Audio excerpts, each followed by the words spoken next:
Student, आज की class में हम पढ़ेंगे चैप्टर 5। ठीक है, चैप्टर 5 ही हमारा चल रहा था, इसका पार्ट 5 आज हम पढ़ेंगे पृष्ठ रसायन। ठीक है, पार्ट 4 तक हम पढ़ चुके थे, तो आज पार्ट 5 का अध्ययन करेंगे। इसमें न्यूमेरिकल नहीं है, फिर उसके बाद पार्ट 6 का भी अध्ययन करेंगे। तो चलिए आज पार्ट 5 स्टार्ट करते हैं।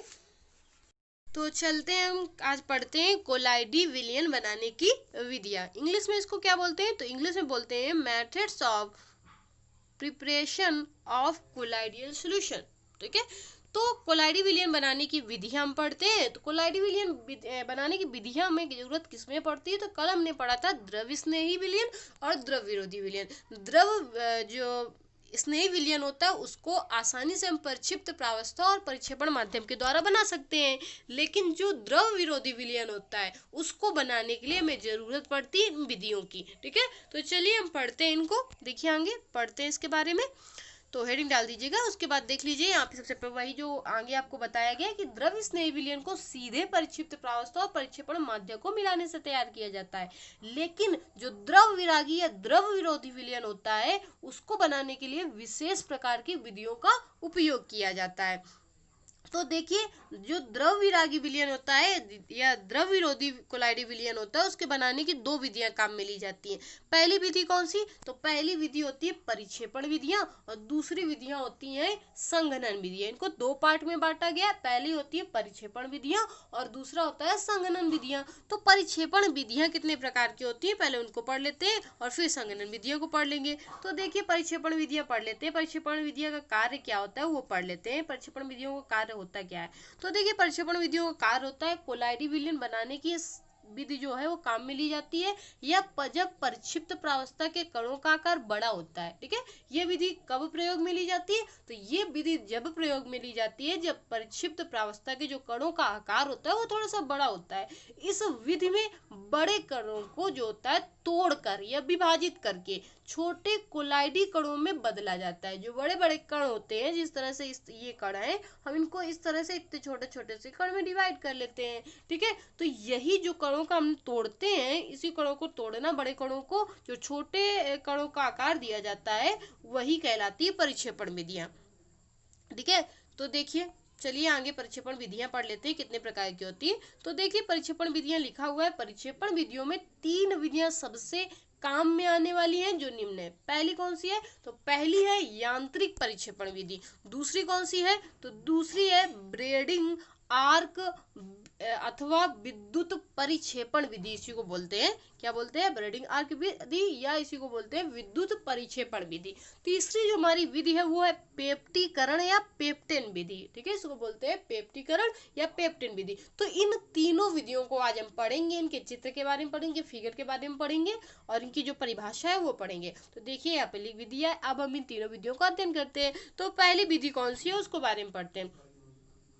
पहली विधि हमारी है यांत्रिक परिक्षेपण विधि। ठीक है, यांत्रिक परिक्षेपण विधि है क्या? जिस पदार्थ का कोलाइड विलयन तैयार करना है, ठीक है, जिस पदार्थ का भी हमें क्या करना होता है, कोलाइडी विलयन तैयार करना होता है, उस पदार्थ को हम ले लेते हैं और उसके बड़े कणों को छोटे टुकड़ों में तोड़कर उन्हें एक मशीन में पीसा जाता है, एक मशीन में डाल देते हैं, जिससे ये बड़े कण कोलाइड कणों में बदल जाते हैं। इन कणों को जिस मशीन में पीसा जाता है उसे कोलाइडी मील या कोलाइड चक्की भी बोलते हैं। क्या बोलते हैं? या तो कोलाइड मील बोलते हैं या तो कोलाइडी चक्की कहते हैं। तो इसे ब्लैक से लिख लीजिएगा। ठीक है, आगे चलिए, आगे देख लीजिए। इसमें ये जो मशीन होती है बनी कैसी होती है उसके बारे में पढ़ लेते हैं, फिर उसका फिगर दिखाते हैं। तो देख लीजिए, इसमें धातु के बने दो पात्र होते हैं। ठीक है, धातु के बने दो पात्र होते हैं जिनके मध्य में पदार्थ के कणों को चूर्णित अवस्था में डाला जाता है और इन पार्टों की तीव्र गति के कारण जो कण पीसकर होते हैं, पीसकर वो कोलाइडी कणों में बदल जाते हैं। तो ये होती है यांत्रिक परिक्षेपण विधि। अब देख लीजिए उसका फिगर देख लीजिएगा।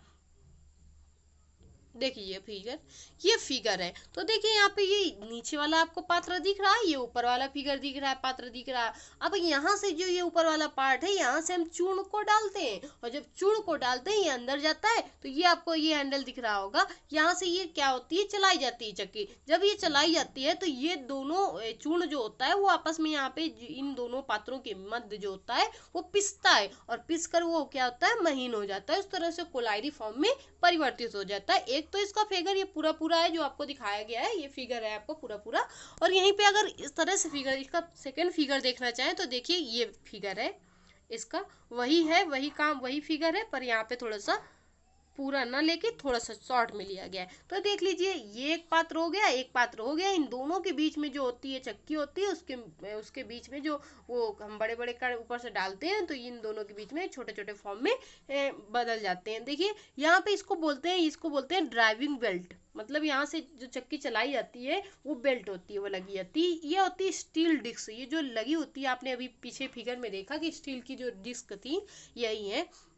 रोटेटिंग इन ऑफ डायरेक्शन, ठीक है, ये क्या करती हैं, अपोजिट डायरेक्शन, ये अपोजिट लिखा हुआ है, ये चलती हैं, रोटेटिंग में घूमना, ठीक है, ये घूमती हैं किस डायरेक्शन में, किस दिशा में, तो ये अपोजिट विपरीत दिशा में घूमती हैं, ठीक है। ऊपर ये जो लिखा हुआ है ये सबसेक्शन है, और ये जो है यहाँ पे भी ड्राइविंग बेल्ट लगी होती है जिसके द्वारा घुमाया जाता है, ठीक है। यहाँ पे देखिए तो ये है डिस्चार्ज सोल्यूशन, ठीक है, यहाँ पे जो बेकार जो सोल्यूशन होता है जब हम कोलाडी व्हीलों को पीसते हैं तो वो यहाँ पे आ जाता है, ठीक है।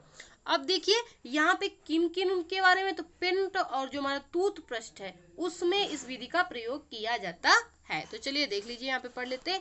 अब इन कोलाइडी कणों को विलायक या परिक्षेपण माध्यम में डालकर कोलाइडी विलयन बना लिया जाता है। जैसे इनके उदाहरण के बारे में बात करें तो इनके उदाहरण को ब्लैक से लिखिएगा। ये उदाहरण हो गए टूथपेस्ट और पेंट, ठीक है।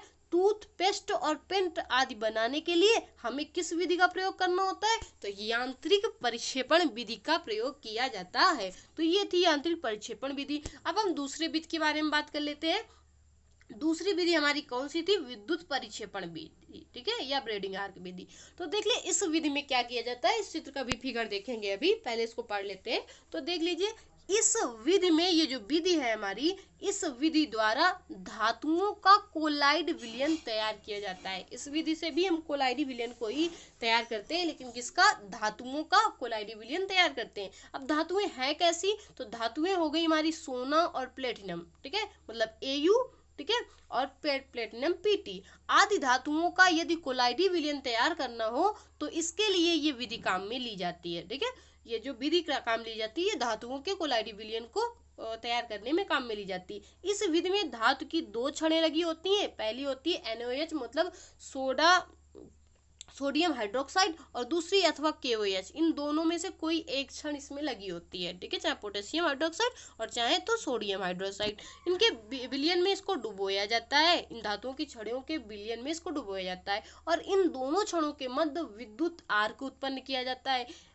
याद रखिए यहाँ धातु की छड़ उसी धातु की बनी होती है जिस धातु का कोलाइडी विलयन तैयार करना होता है। यहाँ पे जो छड़ होती है, जो इन दोनों छड़ों के मध्य विद्युत आरोप उत्पन्न किया जाता है, और धातु की छड़ जो उसी तरह की बनी होती है, अगर सोने की होगी तो सोने की डुबाएंगे, ठीक है, और अगर हमें प्लेटिनम की बनानी तो प्लेटिनम की छड़ हम इन दोनों के विलयन में, चाहे तो हम ये विलयन ले लें और चाहे ये विलयन ले लें, दोनों विलयन में किसी एक विलयन में डुबोना होता है। तो इस तरह से जो धातु का कोलाइडी विलयन होता है वो हमको प्राप्त हो जाता है, ठीक है। तो चलिए आगे इसका फिगर देख लेते हैं। देख लीजिए ये इसका फिगर है, ठीक है। देख लीजिए यहाँ पे ये है ब्रेडिंग आर्क मेथड, मतलब ब्रेडिंग आर्क विधि। देखिए यहाँ पे जो अंदर पात्र है ये इसमें वाटर भरा होता है। यहाँ पे जो आपको देख रहे हैं ये बाहर जो पात्र है यहाँ पे आइस भरी है, बर्फ भरा है, अंदर जल भरा हुआ है, और यहाँ पे 2 इलेक्ट्रोड लगा दिए गए हैं, ठीक है। यहाँ पे आपको जो वाटर दिख रहा है, यहाँ पे सोल्यूशन दिख रहा है, ये NaOH का विलयन है, ठीक है। किसका विलयन है, NaOH का या KOH का। यहाँ पे तो धातु जो ये छड़ें डुबोई गई हैं ये या तो प्लेटिनम की हो सकती हैं या तो किसकी, सोने की, ठीक है, Au की हो सकती हैं। तो देख लीजिए दोनों में से किसी एक मेटल को यहाँ पे डुबोया जाता है। ये दोनों मेटलें एक ही चीज की हैं, ठीक है, चाहे सोने की और चाहे प्लेटिनम की।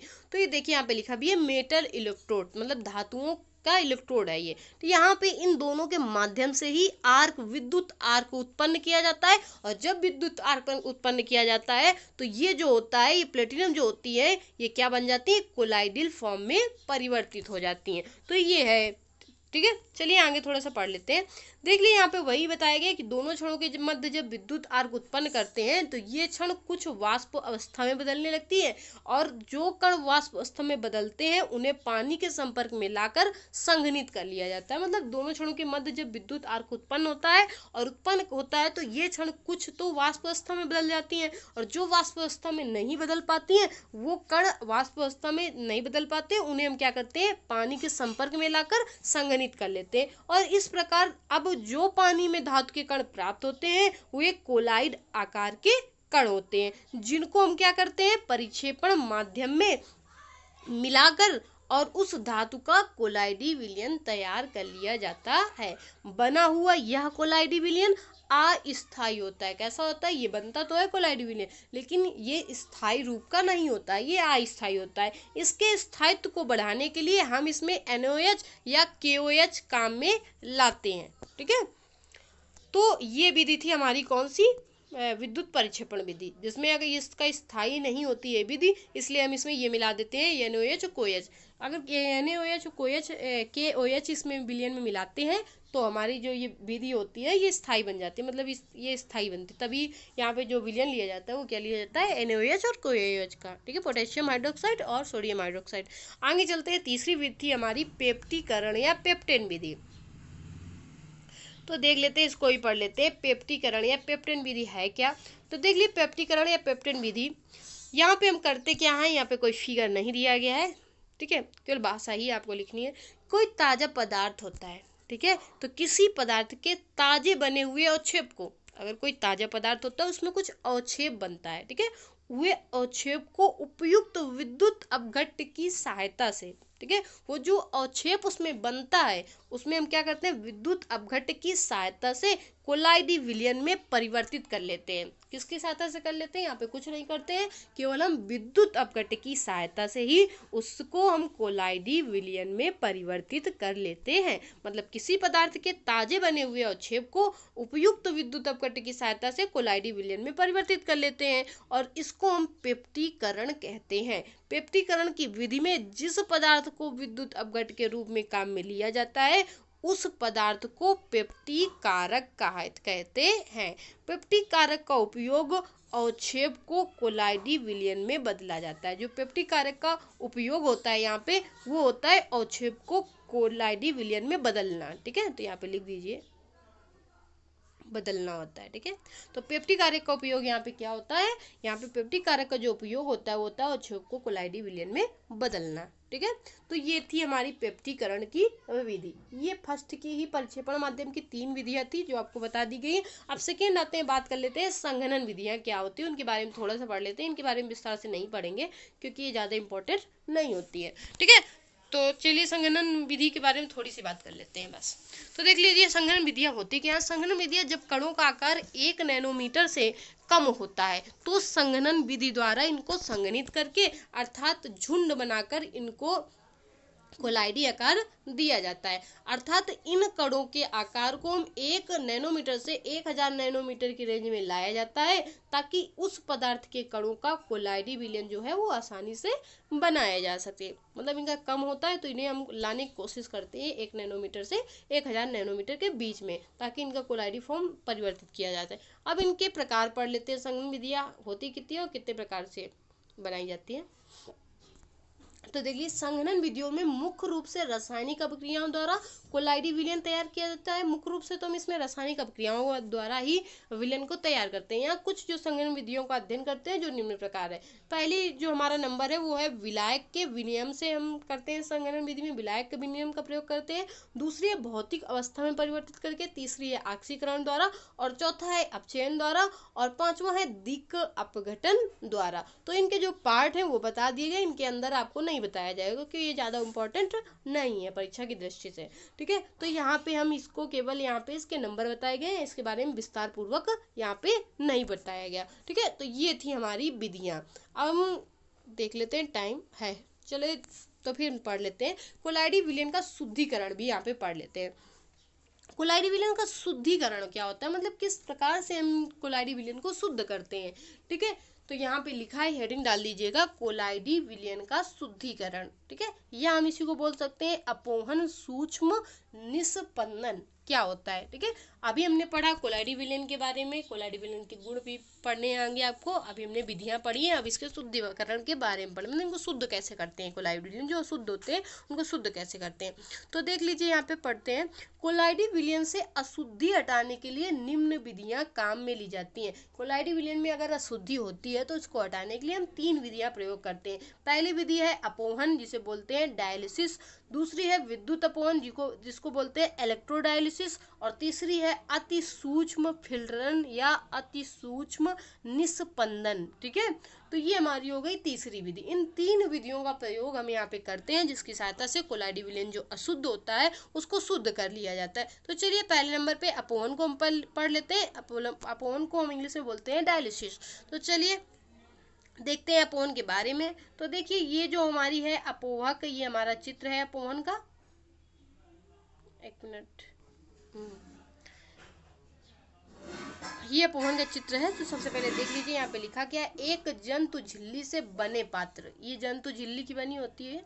ठीक है, जिसे हम लोग बोलते हैं, इंग्लिश में बोलते हैं पार्चमेंट पेपर। ठीक है, पार्चमेंट पेपर को ही यहाँ पे बोला गया है जंतु झिल्ली। ठीक है, तो एक जंतु झिल्ली से बने पात्र में हम क्या करते हैं, अशुद्ध कोलाइडी विलयन भरते हैं। ये जो आपको पात्र दिख रहा है, यहाँ पे हम अशुद्ध कोलाइडी विलयन को भर देते हैं, और इस कोलाइडी विलयन से भरे हुए पात्र को पानी में रख देते हैं, जैसा कि चित्र में दिखाया गया है। तो अब चित्र को देख लेते हैं। देख लीजिए, यहाँ पे ये चित्र है हमारा। यहाँ देख लीजिए, ये हमारा जो है ये एक पात्र है। ठीक है, अब यहाँ पे वाटर की जाने की व्यवस्था होती है। यहाँ पे ये जो अंदर भरे हुए क्रिस्टलाइट भर देते हैं, और यहाँ पे जो होता है ये सोल्यूशन के पार्टिकल होते हैं, ये अंदर आपको दिख रहा है। यहाँ पे हम डायलेटिंग मेंबर होता है ये।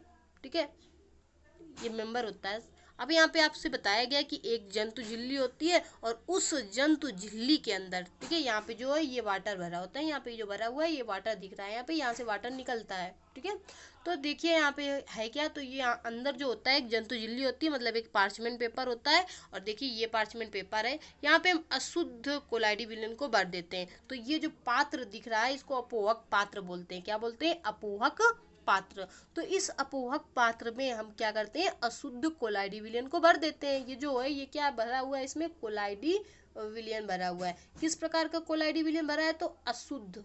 किस प्रकार का भरा हुआ है, अशुद्ध कोलाइडी विलयन भरा है। ठीक है, और ये हमारा अपोहक पात्र है। इसको बोलते क्या है, इसको बोलते हैं अपोहक पात्र।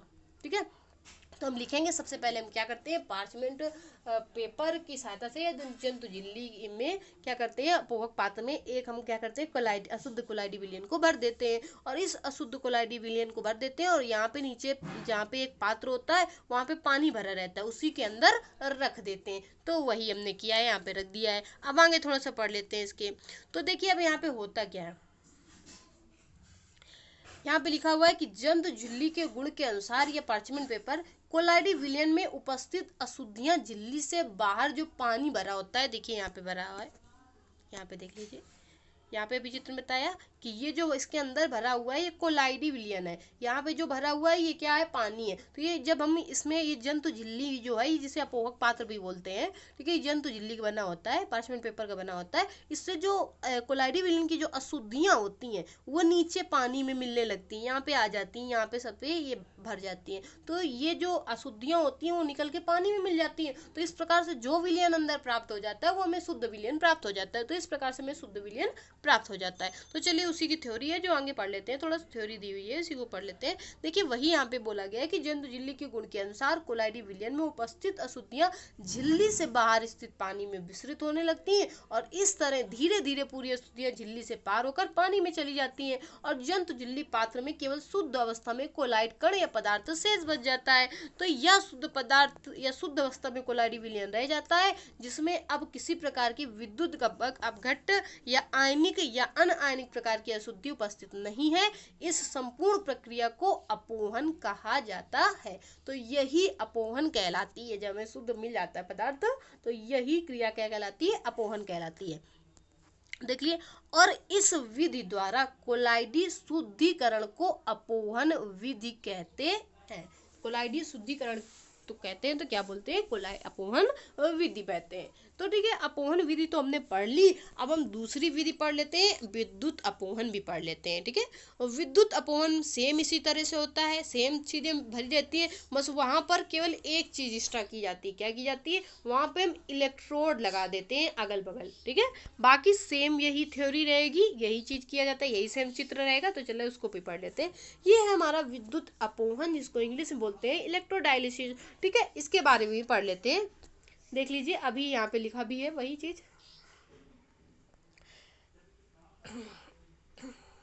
हमने जो ऊपर अपोहन की विधि पढ़ी, यह विधि बहुत ही धीमे वेग से चलती है। थोड़ा सा अंतर होता है कि ये विधि जो ऊपर जो विधि पढ़ी है हमने, ठीक है, वो थोड़ा सा धीमी गति से चलती है। इसलिए विद्युत अपघट्ट जो है शुद्धियों के विसरण में बहुत अधिक समय लग जाता है। हम इसके शोधन तो करते हैं, शुद्ध हो जाता है, लेकिन जो इसकी अशुद्धियां होने में बहुत का अधिक समय लग जाता है। ठीक है, विसरण से जो हम ये क्रिया करवाते हैं उससे क्या होता है, अधिक समय लग जाता है। अधिक समय ना लगे इसके लिए हम क्या करते हैं, विद्युत अपोहन विधि का प्रोसेस करते हैं। तो देख लीजिए, यहाँ पे लिखा है, इसलिए ऊपर वाली अपोहन विधि में जंतु झिल्ली वाले पात्र में जिसमें कोलाइडी विलयन भरा हुआ है, सेम वही पात्र बनेगा, हमने बताया था। तो उसके बस हम करते क्या है, दोनों तरफ इलेक्ट्रोडों को लगा देते हैं। ठीक है, और जब इन दोनों इलेक्ट्रोडों पर विद्युत क्षेत्र लागू कर दें तो विद्युत अपघट्ट में उपस्थित आयन विपरीत आवेशित इलेक्ट्रोड की तरफ तीव्र वेग से गति करेंगे और अपोहन की घटना बहुत ही शीघ्रता से संपन्न होगी। अर्थात इस विधि में विद्युत अपघट्ट आयनिक अशुद्धियों को किसी कोलाइडी विलयन से तीव्रता के साथ अलग कर दिया जाता है। तो इस विधि को हम लोग विद्युत अपोहन विधि कहते हैं। मतलब सेम वही प्रोसेस रहेगा, बस हमें इसे तेज करना होता है। और तेज करना होता है, जब इस विधि में हमें तेज करना होता है, प्रोसेस को तेज करना होता है, उसके लिए हम दोनों तरफ इलेक्ट्रोड लगा देते हैं। और इलेक्ट्रोड को जब हम क्या करते हैं, उसमें धारा देते हैं, इलेक्ट्रोड अपना काम करना स्टार्ट कर देते हैं। तो वो जो क्रिया होती है वो थोड़ा तेजी से होने लगती है, तो अशुद्धियाँ जो होती है वो तेजी से निकल जाती हैं। तो चलिए अब इसका फिगर भी देख कर लेते हैं। ये देख लीजिए फिगर है, बस यहाँ पे किया गया है, यहाँ पे इलेक्ट्रोड लगा दिए गए, ये है इलेक्ट्रोड, और यहाँ पे देखिए है वही जंतु झिल्ली जो हमारी, जिसको हम बोलते हैं पार्चमेंट पेपर। ठीक है, बाहर ये देखिए यहाँ पे लिखा हुआ है, यहाँ पे लिख रहा है आपको। ठीक है, ये जो है ये जल्दी जल्दी निकलने लगती हैं अशुद्धियाँ इससे। ठीक है, ये यहाँ पे पानी ही भरा रहता है, सेम होता है यहाँ पे। ठीक है, बस हमें करना क्या है, यहाँ पे एक्स्ट्रा क्या है, तो यहाँ पे एक्स्ट्रा ये है कि हमने एक तरफ कैथोड लगा दिया और एक तरफ एनोड लगा दिया, इलेक्ट्रोड लगा दिए। अब हमने धारा दी, इसमें प्रवाहित की, तो ये जो अशुद्धियाँ होती हैं वो जल्दी जल्दी बाहर निकलने लगती हैं।